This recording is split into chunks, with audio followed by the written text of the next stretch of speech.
ओम श्री सद्गुरु परब्रह्मणे नमः। ओम श्री परमात्मने नमः। ओम सत्येन लभ्यस्तपसा ह्येषात्मा सत्सम्यक् ज्ञानेन ब्रह्मचर्येण नित्यम् अन्तः शरीरे ज्योतिर्मयो हि शुभ्रो यं पश्यन्ति यतयः क्षीणदोषाः। एषः यह अंतः शरीरे ही, शरीर के भीतर ही, हृदय में विराजमान ज्योतिर्मय प्रकाश स्वरूप और शुभ्र परम विशुद्ध आत्मा परमात्मा ही, ज्योतिर्मय प्रकाश स्वरूप निस्संदेह सत्य भाषण से, तपसे और ब्रह्मचर्य पूर्वक सम्यक ज्ञानेन यथार्थ ज्ञान से ही नित्यम सदा लभ्य प्राप्त होने वाला यम जिसे क्षीण दोषाः सब प्रकार के दोषों से रहित हुए यतयः यत्नशील साधक ही पश्यन्ति देख पाते हैं। सबके शरीर के भीतर हृदय में विराजमान ईशोपनिषद यजुर्वेद के मंत्रों की व्याख्या उपनिषद के माध्यम से बताई जा रही है कि सबके अंदर जो ईश्वर बैठे हुए हैं, सद्गुरु सत्ता विराजमान है, परम विशुद्ध प्रकाशमय ज्ञान स्वरूप, चर्या संयम और स्वार्थ त्याग तथा ब्रह्मचर्य के पालन से उत्पन्न यथार्थ ज्ञान द्वारा ही प्राप्त हो सकते हैं। इनसे रहित होकर जो लोग भोगों में आ सकते हैं,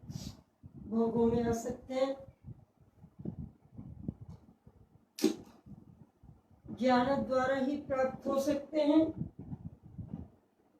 इनसे रहित होकर जो भोगों में आ सकते हैं, भोगों की प्राप्ति के लिए नाना प्रकार के मिथ्या भाषण करते हैं और आसक्ति वश नियम पूर्वक अपने वीर्य की रक्षा नहीं कर सकते। वे स्वार्थ परायण अविवेकी मनुष्य उन परमात्मा का अनुभव नहीं कर सकते, क्योंकि वे उनको चाहते ही नहीं। एक शंका रखी गई कि गुरुदेव के द्वारा जो अनुष्ठान के नियम, अनुष्ठान कहते हैं व्रत नियम उपवास को, क्योंकि प्राचीन काल से ही चले आ रहे हैं व्रत नियम अनुष्ठान उपवास आदि, कोई ये नई परंपरा नहीं है। यदि हम कोई भी कष्ट अनुभव करते हैं तो क्या करते हैं? व्रत उपवास रखते हैं। जो कार्य समाज में संसार से सिद्ध नहीं हो पाता, आधिदैविक आधि भौतिक आध्यात्मिक जो संताप है सभी प्रकार के, यदि हमें सांसारिक सुख भी चाहिए तो वह भी परमात्मा से ही हम प्रार्थना करते हैं, अनेक प्रकार के उपाय करते हैं गुरु के समीप जाकर। और वो कैसे? वेदों के भाष्य को या वेद मंत्रों को सब नहीं समझ पाए, इसलिए भाष्य बना दिए गए उनके अर्थ को समझने के लिए, क्योंकि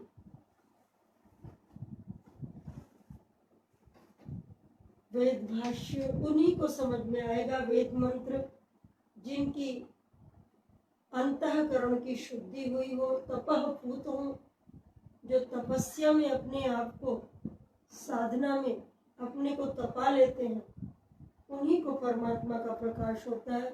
क्षीण दोषा, दोष कितने प्रकार के बताए? काम, क्रोध, लोभ, मोह आदि ये हमारे अंदर जो बैठे हुए हैं, ये कहाँ से आ गए? काम, क्रोध, लोभ, मोह। सृष्टि के आदि में जब सतयुग था उस समय इसकी प्रधानता कम थी, परंतु उत्तरोत्तर जब मनुष्य कर्म में प्रवृत्त हुआ, क्योंकि भगवान ने वेदवाणी में भी यह कहा कि कुर्वन्नेवेह कर्माणि जिजीविषेच्छत समाह एवं त्वयि नान्यथे दोस्ती न कर्म लिप्यते नरे। कि 100 साल तक कर्म करते हुए अपने जीवन को यापन करें, फल की इच्छा न रखते हुए। परंतु फल की इच्छा के बिना तो एक मंद भी प्रवृत्त नहीं होता। छोटे से बच्चे को ही आजकल तो मोबाइल पकड़ा दिया गया और विज्ञान ही सभी के घर घर में व्याप्त हो रहा है, यांत्रिक ज्ञान, यंत्र के माध्यम से। जबकि यंत्रारूढ़ानि मायया, ये जो परमात्मा ने जो शरीर दिया है और इसमें जो मायावी जो बुद्धि हो जाती है, बुद्धि की भी 3 प्रकार की बताई गई, सतरजतम वाली, व्यापार वाली। ये कैसे पवित्र होगी, कैसे उस परमात्मा का साक्षात्कार करेगी जब हम क्षीण दोष हो जाएंगे, मल के आवरण हमारे दूर हो जाएंगे। कर्म करते हैं तो उसमें प्रत्यक्ष और अप्रत्यक्ष रूप में बहुत से पाप के, पुण्य के मिले जुले, पाप पुण्य के मिले जुले भी और निष्काम कर्म भी बन जाते हैं, कुछ भक्ति से भी बनते हैं। तो उन सभी को दूर करके जब हम निर्मल हो जाएंगे, मल रहित हो जाएंगे, पहले तो शरीर की शुद्धि, योगासन और अष्टांग योग की साधना, यम नियम की साधना, यम नियम आसन प्राणायाम से, फिर श्वासों की शुद्धि, और जो दीक्षित मंत्र मिला है हम लोगों को, जिसने दीक्षा ले ली है गुरुओं से, अपने गुरुदेव से, जो जो इष्ट देव हैं उनका मंत्र जाप करेंगे निरंतर गाढ़ी लगन से। जब मंत्र जाप करेंगे तो हमारे दोष दूर हो जाएंगे। और फिर जिस प्रकार अंधेरे कमरे में हम लाइट जलाते हैं तो उसमें अच्छा बुरा सब दिखाई देता है, सामान, गंदगी भी दिखाई देती है, तो झाड़ू मारते हैं, फिर धोते हैं। इसी प्रकार हम अपने शरीर को भी स्वच्छ पवित्र करते हैं जल आदि से, नेति, सूत्र नेति आदि से, मंत्र जाप के माध्यम से, शास्त्रों का अध्ययन और पारायण से। तो ब्रह्मचर्य का पालन भी किया जाए। आजकल तो छोटे से बच्चे मोबाइल लिए रखते हैं और बहुत से चुटकुले छोड़ रहे हैं कि जो टीचरें मोबाइल चलाने को मना कर रही थी, आज वही मोबाइल से स्कूल चला रही है। मोबाइल के अधीन हो गए, विज्ञान के अधीन, यंत्र के अधीन, क्योंकि सांसारिक क्रियाकलाप इसी के माध्यम से हो रहा है। तो अति सर्वत्र वर्जय। अति किसकी है? सांसारिक उपलब्धि की इच्छाएं, ऐष्णा, यशैष्णा, वित्तैष्णा, पुत्रैष्णा। ऐष्णा माने इच्छाएं। हर प्राणी के अंदर इच्छाएं हैं।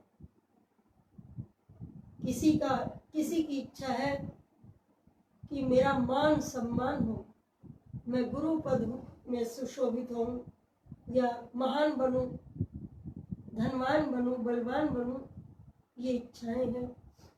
यशैष्णा, वित्तैष्णा, किसी की धन भोग विलास में। तो संसार के कार्य में इतने लिप्त हो जाते हैं, काम, क्रोध, लोभ, मोह आदि में, समय ही नहीं मिलता।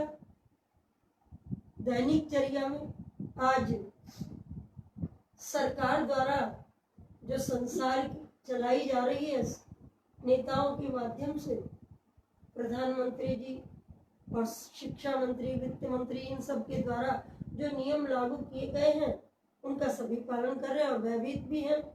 काश इतना ही भय हमें अपने आप से भी लगने लगे और अपने अंदर जो बैठे हुए वो ईश्वर सत्ता है जिससे हमें सब कुछ प्राप्त हुआ है और जो वही देने वाला है, तो हम उससे भयभीत हो जिससे सूर्य चंद्रमा आदि भी भयभीत होकर हमें प्रकाश देते हैं। पृथ्वी माँ अनेक प्रकार के भोज्य पदार्थ, अन्न, धन आदि, स्वर्ण भी नदियों से निकला है, भूमि से निकला है, तो खोज करी गई है। कृषि मित्र कृषस्व। और मेरा निवेदन है सभी से कि खेती की ओर विशेष ध्यान दें, क्षत्रिय छात्र धर्म को बढ़ाएं। और ये क्षत्रिय सुरक्षा तभी कर सकते हैं जब वणिक लोग उनका साथ दें, क्योंकि गौओं की रक्षा भगवान श्री कृष्ण ने उन्हीं के लिए नियम बताया गया। ब्राह्मणों की निंदा कर देते हैं आसानी से कि आजकल के ब्राह्मण कुछ नहीं है, ऐसा बोलना उचित नहीं। सभी के अंदर ब्राह्मणत्व है और होना चाहिए, क्योंकि ब्रह्म के जानने की इच्छा, ब्रह्म क्या कह रहे हैं, ईश्वर की आज्ञा क्या है मनुष्य मात्र के लिए। पशु उस विद्या को नहीं समझ पाएंगे, गुरु ज्ञान को नहीं समझ पाएंगे। तो इसलिए खेती, कृषि मित्र कृषस्व, खेती करते हैं तो उसमें कुछ लोग गुरु माता जी के पास भी कहा करते कि खेती खराब हो गई और आज अनावृष्टि, अतिवृष्टि, अकाल पड़ रहा है, महामारी भी फैली हुई है और इसी में ही सभी को समझौता करना पड़ रहा है। समझौता हम ईश्वर से कर लें तो हम सब सबल हो जाएंगे, एक के अकेले के कार्य से नहीं होगा, क्योंकि उस ईश्वरीय सत्ता, उस सरकार के आगे तो ये सरकार भी, क्योंकि डॉक्टर भी कह देता है कि दुआ मांगो, जब दवा काम नहीं आती तो दुआ। इसलिए भजन परम आवश्यक है, भक्ति, भजनम सेवनम भक्ति प्रीति। और अनुष्ठान का नियम, जिस प्रकार हम ऑफिस आदि नियमों का पालन करते हैं, कितने बजे हमें ड्यूटी पे जाना है, कितने बजे हमें दुकान खोलनी है, कितने बजे हमें खेती पे जाना है, जब ये दिमाग में रहता है, और कितने बजे उठना है, सोना है, बैठना है, क्योंकि योगेश्वर भगवान श्री कृष्ण गीता में एक एक बात बता दी गई। हमारी भारतीय संस्कृति में उठना, बैठना, चलना, बोलना सब बताया गया है। कितने दयालु कृपालु ऋषि, गुरु और भगवान हुए हैं। ये बताया गया, युक्ताहार विहारस्य, युक्त चेष्टस्य कर्मसु, युक्त स्वप्नावबोधस्य योगो भवति दुःखः। युक्त माने योग युक्त होकर, संयमित होकर जब हम आहार खाएंगे, ये नहीं 400 ग्राम की हमने सुना है, क्योंकि अन्न में कोश, प्राण में कोश, मनो में कोश, विज्ञान में कोश, हमारे अंदर वात, पित्त, कफ की ये नाड़ियां भी हैं। तो हमें कितना आहार लेना है और क्या खाना है, किस समय क्या खाना है, क्योंकि भोजन का विशेष महत्व है हमारे जीवन में। बिना भोजन के भूखे भजन ना होए गोपाला। ये ले कंठी, ये ले अपनी कंठी माला, ये तो कह देते हैं हम, परंतु खाना क्या है, भोजन क्या करना है, मन नहीं एकाग्र होगा। लेकिन उधर भगवान श्री कृष्ण ये भी कह रहे हैं कि विषया विनिवर्तन्ते निराहारस्य देहिनः। आज निर्जला एकादशी है, कल गंगा दशहरा था, तो जल का महत्व अतीव है हमारे जीवन में कि जल औषधि है। जल का सेवन किसी भी प्रकार से हम थक के आएंगे तो ओदकांतम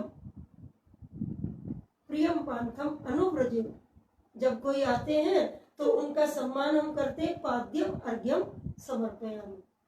कोई भी विशेष मांगलिक कार्य करेंगे, सालगिरह मनाएंगे, यज्ञ यागादि करेंगे, पूजन करेंगे, तो पाद्यम अर्घ्यम धूपम दीपम, ये जो विधान है, आएंगे हाथ पैर धुलाना, मुख धोना, प्रक्षालन करना, ये प्राचीन परंपरा है। अतिथि देवताओं, अतिथि देवो भव, मातृदेवो भव और पितृदेवो भव के अनुसार सबको देवता, सबके अंदर देवताओं का वास है, ये सोचकर, और सूर्य को अर्घ्य ये सोचकर दें कि हम भी उन्हीं की कृपा से प्रकाश पा रहे हैं, अन्न धन पा रहे हैं, तो इसलिए तेरा तुझको अर्पण क्या लागे मेरा। तो ये भावना रखकर, समर्पण की भावना लाकर, बलिदान कुर्बानी का मतलब, समर्पण का मतलब ये नहीं कि मुर्गे बकरे काट करके चढ़ा दे, मांस मदिरा चढ़ाए देवी देवताओं को।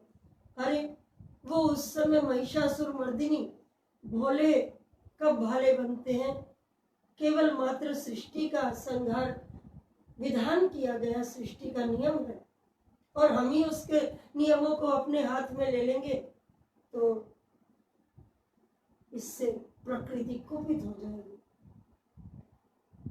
और प्रकृति कुपित होकर उसका दंड बहुत भयंकर बन जाता है।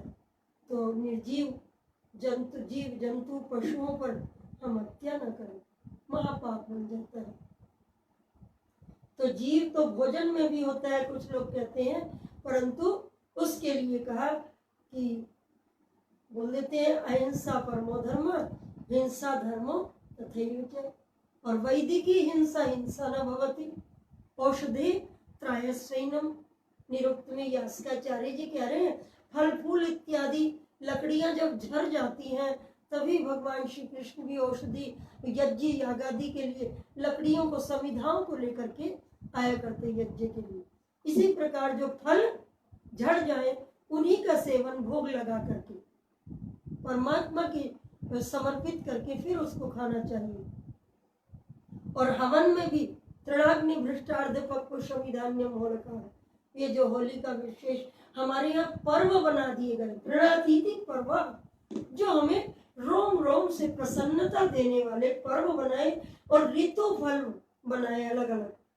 किस ऋतु में, इन दिनों आम फल आ रहे हैं, वो जामुन विशेष है शुगर के लिए, और ये खरबूजा, आड़ू, आलू बुखारे उत्तर प्रदेश में बहुत सुंदर मधुर फल मिलते हैं, और वहाँ उत्तम प्रदेश कहलाया। तो श्री माता जी को, परम योगिनी श्री माता जी को बहुत पसंद थे, परम योगिनी श्री मामा शक्ति जी को फल शामली की, और शामनेली कुछ लोग कह देते हैं, अभी आ रहे हैं, चर्चा चल रही है कि भगवान श्री कृष्ण ने वृंदावन में तो रास रचा दी, और उत्तर प्रदेश में बांसुरी बजाई, और हरियाणा में आकर लठ बजवा दिए, लड़ाइयाँ करवा दी। तो वो परमात्मा की भूमि है, वो कहीं भी, क्योंकि यहाँ अधर्म पर धर्म की विजय होनी थी। पहले उनका उद्देश्य लड़ाई का नहीं था। साम दाम दंड भेद विधान है शास्त्र का कि पहले साम माने शांति, शांति का प्रस्ताव रखा जाए। देवता लोग आपस में शांति रखें, प्रेम का व्यवहार करें। मैं रोज यही कह रही हूँ कि संगच्छध्वम की भावना रखें, संवदध्वम, एक साथ प्रीति से प्रार्थना करें कि सर्वे भवन्तु सुखिनः सर्वे सन्तु निरामयाः, सब निरोगी हो। सब निरोगी कब होंगे? जब सबको एक सा आहार मिलेगा। सब सुखी कैसे होंगे? जब एक दूसरे से हम सब व्यवहारिक, सब महर्षि दयानंद जी ने व्यवहार भानु लिख दिया कि आत्मना प्रतिकूलानि परिश्रम न चरे समाचरे, जो हमें प्रिय ना लगे वो हम दूसरे के लिए भी ना करें। कुछ भ्रांतियां हो जाया करती हैं, उनको दूर करना चाहिए। अब शास्त्र बोलते हैं लेकिन उसमें से भी कुछ लोग गलत समझ लेते हैं अपनी बुद्धि स्तर के अनुसार। किसी की बुद्धि का स्तर कम है, किसी का ज्यादा है, किसी को प्रज्ञा विवेक जागृत हो जाता है, तो वो कैसे होगा विवेक जागृत? परमात्मा की जब यस्य श्रद्धा पवित्रो स्वभावात् यत्र तिष्ठति तत्र देवगणा सर्वे क्षेत्र पीठे वसंती ही। जिस स्थान पर एक योगी, और ये तपस्वियों की भूमि है भारतवर्ष आर्यावर्त, तपस्वियों की, विद्वानों की, महर्षियों की, योद्धाओं की भूमि है, जहां पर सभी वीर प्रसूव, वीर उत्पन्न हुए। तो आसनस्थ शयानो व गच्छन् तिष्ठन् स्थितोपि वा श्वारूढ़ो गजारूढ़ सुषुप्तो जागृतोपि वा शुचिर्यं सदा ज्ञानी गुरु गीता जपेन तु तस्य दर्शन मात्रेण पुनर्जन्म न विद्यते। गुरुदेव ने अनुष्ठान नित्य प्रति का तो जो दैनिक चर्या का विधान बनाया है उसमें बताया है कि 4:30 हर गृहस्थी को उठ जाना चाहिए जो योग दीक्षा ले चुके हैं। दियते क्षीयते, दिया क्या है? हम गुरुदेव को अपना जीवन समर्पित करते हैं, तन मन धन से उनके चरणों में समर्पण करते हैं और गुरु हमारे पापों को नष्ट करते हैं। हम ये ज्ञान, गुरु ज्ञान बताते हैं। तो कैसे कि रामायण आदि गुरु गीता का स्वाध्याय करें, मंत्र जाप करें, प्रातःकाल 4:30 बजे जब उठने का हम नियम बना लेंगे। वो कैसे बनेगा? जब हमारी दिन भर की दैनिक चर्या संयमित होगी, हमारा आहार संयमित होगा, हमें कितना कितना खाना है, किस समय। आजकल तो बहुत आयुर्वेद के विषय में भी बताया जा रहा है और योग के विषय में तो जो सिद्ध योग मार्गी हैं वो शिव गुरुदेव की वाणी, अनंत विभूषित योगी राशि चंद्रमोहन जी महाराज की वाणी को श्रवण पान कर रहे हैं, अमृत वाणी को। गुरु माता जी भी बता रही हैं, अनुभूत जो उनकी शिष्य श्रृंखला है दादा गुरुदेव की, योग योगेश्वर महाप्रभु श्री रामलाल जी महाराज की, उनके शिष्य परंपरा में सभी अपनी अपनी भाषा में, चाहे भजन के माध्यम से, प्रवचन के माध्यम से या सत्संग के माध्यम से बता ही रहे हैं। और रामायण के माध्यम से भी श्री माता जी ने बताया है। तो 4:30 बजे उठना ही चाहिए प्रातःकाल। उठ करके 1 घंटा हमें स्नान आदि अपने मलों को दूर करने में लगेगा, दंत धावन आदि, दातुन आदि, और स्नान, जल पीना, जल अवश्य पीना चाहिए। हाई ब्लड प्रेशर वाले को नमक नहीं पीना चाहिए, गर्म पानी, जिसकी प्रकृति शीत हो, ठंडी हो। एसी वगैरह का जो प्रयोग कर रहे हैं शरीर से गला पक जाता है। और आजकल मैं आम फलों को देख रही हूँ, कैसे तो स्वाद हो गए हैं फलों में, तो विकृत फलों को खा करके शरीर भी विकृत हो जाएगा। तो भजन का होगा, दिन रात तो ये दर्द हो रहा है, शरीर दर्द हो रहा है, गोडे दर्द हो रहे हैं, सर्वाइकल हो रहा है, अल्सर, टीबी, कैंसर हो रहे हैं, तो मंत्र जाप कहाँ निकलेगा? मंत्र जाप में मन नहीं लगेगा, मन बार बार उस दर्द में जाएगा। लेकिन उस दर्द को सहन कैसे करेंगे? जब हम अपनी योग साधना भी करेंगे, गुरुदेव के बताए मार्ग पर चलेंगे, मंत्र जाप स्वाध्याय करेंगे और भुगतान को समझेंगे। कर्म करते हैं, खेती करते हैं, तो कितने जीव जंतु उसमें अप्रत्यक्ष रूप में मर जाते हैं, जल जाते हैं, खेती जलाते हैं, कट जाते हैं। तो उसके लिए प्रायश्चित विधान किया गया यज्ञ यागादि।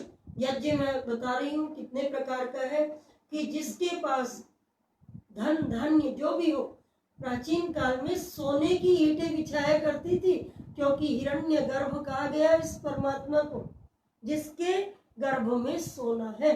तो वो हमारे अंदर भी है।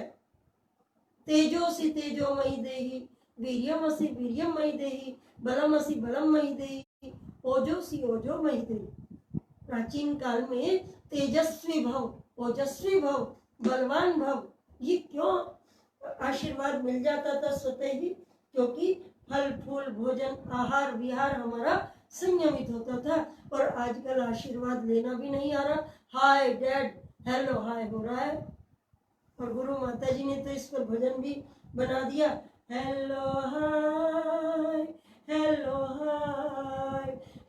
हाय छोड़िए, प्रभु राम लाल बोलिए, श्री राम लाल बोलिए। तो हेलो हाय छोड़कर क्या बोलना है? ओम नमो, ओम नमः, ओम नमस्ते। नमस्ते चला दी, नमस्ते रुद्रमन्यवतोत ईशवे नमः, नमस्ते बाहुभ्याम। तो ये नमस्ते वैदिक है। नमस्ते करें, नमस्कार करें, प्रणाम करें, झुके, ताकि हमारी बॉडी झुकेगी तो पीठ पर आशीर्वाद मिलेगा। दंडवत प्रणाम करने की परंपरा है। हाय हेलो गोडे छुएंगे, जितना हम जैसी भावना से झुकेंगे, जैसा खाएंगे, जैसा बोलेंगे, तो वह हमारी face in the index of the mind, वो हमारे शरीर पर। और डॉक्टर ये जो आयुर्वेदिक है, नाड़ियों के माध्यम से पहचान लेते हैं, वात पित्त कफ दोष के माध्यम से। योगी गुरु मन से ही पहचान लेते हैं, आंखों से ही पहचान लेते हैं, दूर से। और ये जो होम्योपैथी डॉक्टर है, सिम्टम देखते हैं। इसलिए हमारी प्रकृति का ध्यान रखा जाए। सबसे पहले आहार को हम आहार विहार युक्त आहार विहारस्य युक्त चेष्टस्य कर्मसु, उठना बैठना चलना फिरना बोलना, मंत्र जाप करें। कोई आक्रोश की बात हो या कोई कष्ट आ जाए, संघर्ष ही संघर्ष है, दुख ही दुख है इस संसार में। तो दुख को दूर करने के लिए ही तो आए हैं। अकारण करुणा वरुणालय मैं बता रही थी ना, योग दर्शन में महर्षि पतंजलि जी महाराज बता रहे हैं कि मैत्री करुणा मुदितोपेक्षाणाम सुख दुख पुण्य पुण्य विषयाणाम भावना चित्त प्रसादन। वो परमात्मा किस कृपा से? अहेतु की कृपा करते हैं सदगुरु सत्ता। गुरु और माता पिता को कोई अपेक्षा नहीं होती।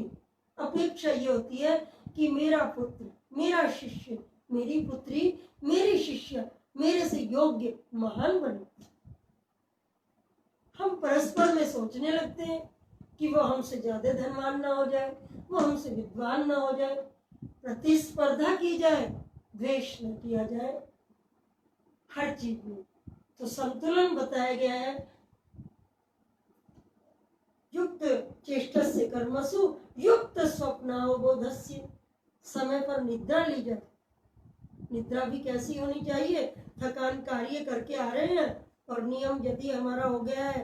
अभी कुछ लोग ग्रामीण लोग आते हैं, माता जी, दीदी, मौसी जी, जो भी संबोधन मिलता है बोल देते हैं कि हमें तो खेती से ही थक जाते हैं, हम कैसे करें 2 घंटा बैठकर मंत्र जाप।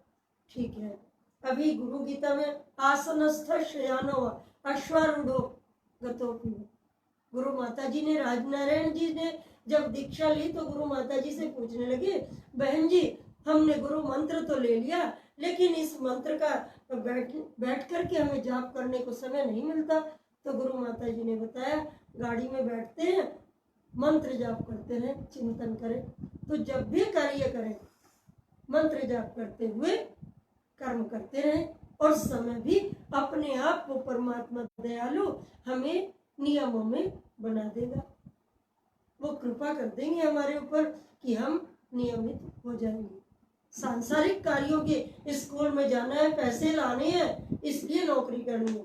और जो सब कुछ देने वाला है, जब ये शरीर ही नहीं रहेगा तो क्या नौकरी, क्या बिजनेस करेंगे, क्या परिवार की हम रक्षा करेंगे, क्या सत्संग प्रवचन कथा करेंगे, क्या हम व्यापार करेंगे?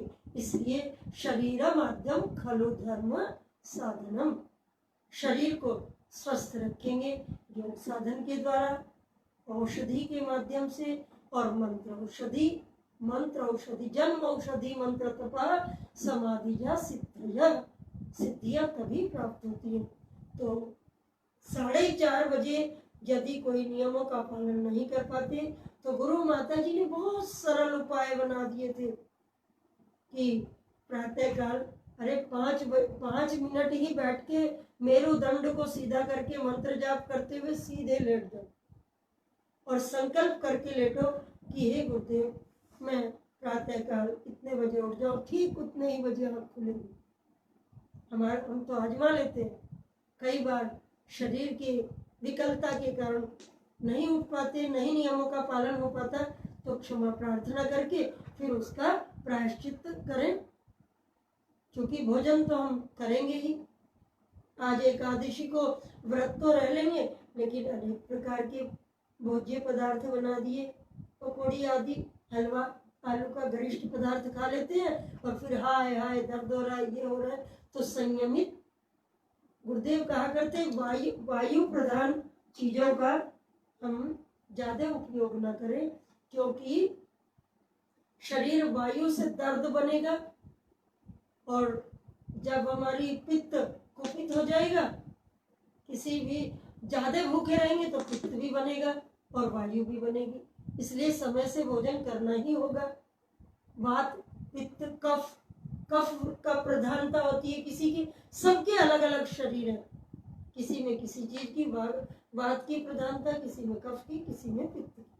तो ये इन तीनों प्रकृतियों को संयमित करना, डॉक्टर की चेकिंग कराएं, लेकिन आयुर्वेद और योग को विशेष रखें। आजकल कहते हैं जी एलोपैथी भी तुरंत के लिए लेना होता है, तो ले ले। गोपालानंद जी महाराज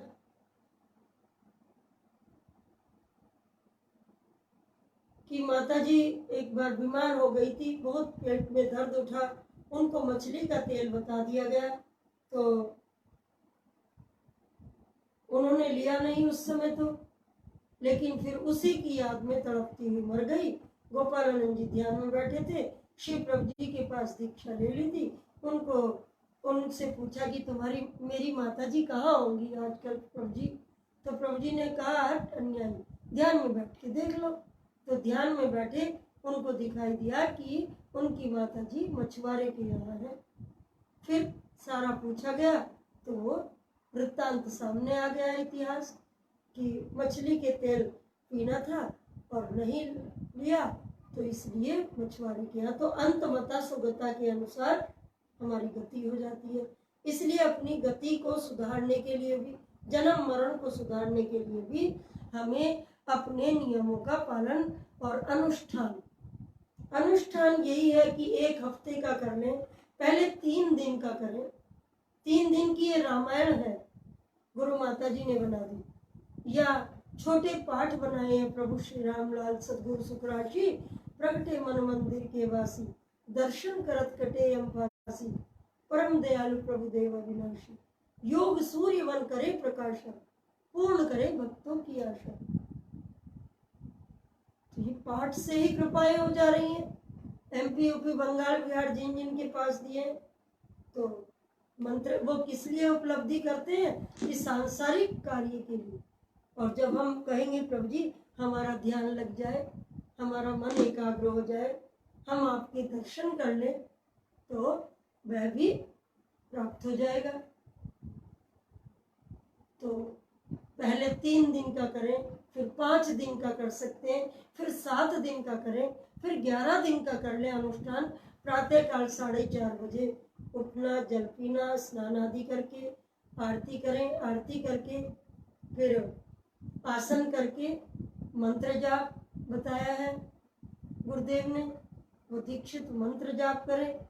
जिन्होंने अभी दीक्षा नहीं की ली वो प्रभु जी करके देख लें। ओम नमः शिवाय, जो भी इष्ट देव है प्रभु जी को प्रणाम करके अपने मंत्र जाप करें।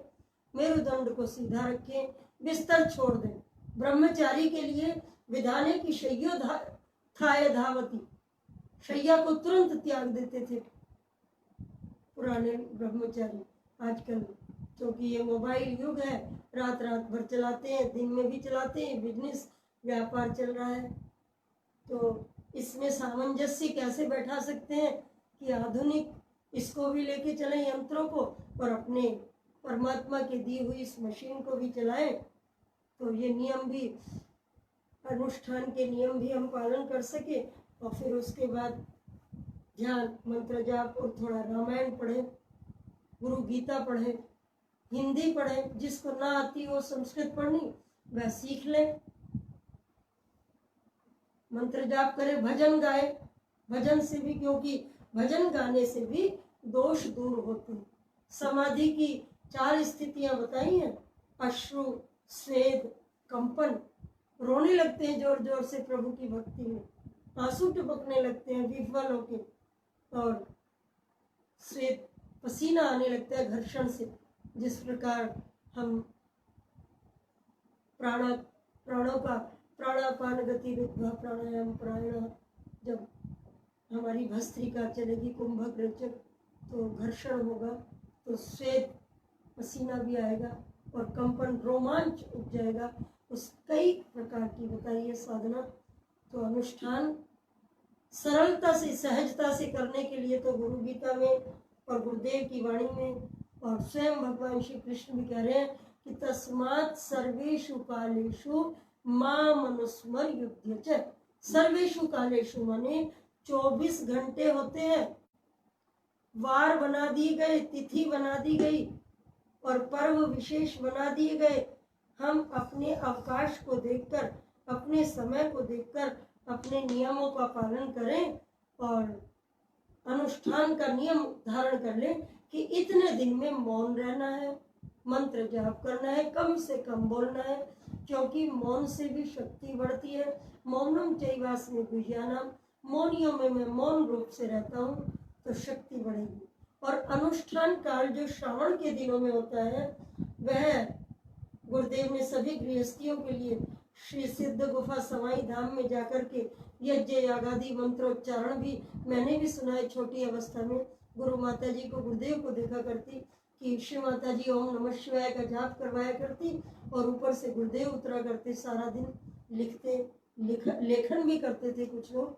तो जिसके अंदर जो योग्यता है, क्षमता है, लेखन शक्ति है, जो भी विद्या है उसका उपयोग करें। और सहज सरल उपाय यह है कि हर काल में मेरी याद करके कर्म करते रहो। ये सबसे सरल अनुष्ठान का उपाय है। सादा भोजन करें, सात्विक भोजन करें, फल दुग्ध आदि का सेवन करें, शुद्ध खेती आहार। अब ये कलयुग में भी सतयुग का थोड़ा प्रभाव है, तो सहज सरल रूप से उस परमात्मा का, सद्गुरु सत्ता का चिंतन करें, तभी हमारे दोष दूर होंगे। तो अनुष्ठान कई प्रकार से बताए हैं गुरुदेव ने। हर वक्त चिंतन, याद भूल जाए तो भजन चला लें और ये सोच के करें कि चक्रार पंक्ति गच्छति भाग्य पंक्ति। ये ना सोचें कि आज हम सुखी हैं और कल दुख नहीं आएगा, हम तो बस सुख में ही रहेंगे हमेशा। सुख दुख चक्र के समान है, वो तो बड़े बड़े राजे महाराजाओं को नहीं छोड़ा, तो इसलिए हम तो उनके बच्चे हैं। ये सोच करके सुख दुख को समान कर लें। सुख दुख के समय कृत्वा लाभा लाभो जया जय बड़ा कठिन होता है, हम लोग भी इसमें से जूझते हैं, क्योंकि संघर्ष ही है जीवन और कर्म ही करना चाहिए, भक्ति करनी चाहिए निरंतर। और प्रातः काल करें, मध्याह्न में करें, मध्याह्न में भी 1-2 घंटे का खाने का समय छोड़कर योगासन करें और फिर मंत्र जाप करें, अल्पाहार करके बाद में खा लें। 1-2 घंटे का गैप होना चाहिए। जिन दिनों मेरे को श्वास का रोग था, मैं 2 समय 2.5 घंटे के आसन करती थी, औषधि भी लेती थी। गुरु माता जी यहाँ पर थी, औषधि बता रही हैं, वहाँ गुरुदेव मेरे को कह रहे हैं, इधर श्री माता जी कह रही हैं वाणी से कि सरस्वती को, मुनिया को भी औषधि देंगे। उधर गुरुदेव मेरे सिराने बैठे, हाथ फेर कर कह रहे, सारस्वतम ये पुड़िया खा ली, और जब इधर आई तो ये पुड़िया दी।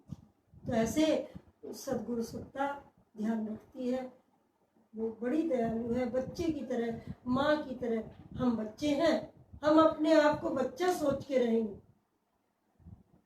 माता पिता गुरु के सामने हम चाहे कितने भी महान हो जाएं, हम बच्चे ही बने रहेंगे।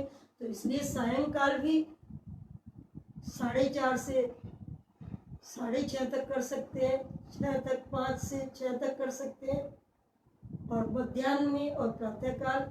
और वैसे तो सर्वेषु कालेषु, सभी कालों में मंत्र जाप, अनुष्ठान, व्रत करें, अल्पाहार करें। आजकल कोरोना में कहा जा रहा है कि रस वाले पदार्थ ज्यादा खाएं और गले को सूखने मत दें। ज्यादा खुश्की वाले गर्म पदार्थ, सौंठ इत्यादि ज्यादा भी ना खाएं। कुछ लोगों को खुश्की, क्योंकि सबकी प्रकृति अलग अलग होती है। अब ये जो इसमें बताया जा रहा है, तो इसलिए डॉक्टर के आदेश निर्देशन के माध्यम से ही लें। अपने आप डॉक्टर उतना ही बने जितनी नॉलेज है। बड़ों से पूछें कि कब गर्म पानी पीना है, कब ठंडा लेना है, बर्फ का कम सेवन करें, क्योंकि शौच हो जाता है। हम तो एसी, कूलर और फ्रिज बिल्कुल नहीं लेते गुरु माता जी के समय से। और जब से मैं गुरुकुल पढ़ रही हूँ, दही चावल खट्टी चीजें भी बहुत कम लेती थी, कभी कभी ले लेते हैं। तो इसलिए सभी का अलग अलग प्रकृति भी है शरीर की, उसके अनुसार ही अनुष्ठान करें, मंत्र जाप करें। गुरुदेव अवश्य ही कृपा करेंगे। मन ये अब श्री रामलाल लीलामृतम थोड़ा पाठ विभू। प्रभु रामलाल योग लीलामृत धारी, श्री मोहन अखंड उमा चंद्र चमकारी। प्रभु रामलाल योग लीलामृत धारी, श्री मोहन अखंड उमा चंद्र चमकारी। निर्मल बुद्धि प्रेम जन जामन प्रभु का ध्यान, अशरण शरण दयाल जी कर सदा कल्याण। महाप्रभु रामलाल जी की जय। योगी राज चंद्र मोहन जी, माँ उमा शक्ति जी की जय। सद्गुरु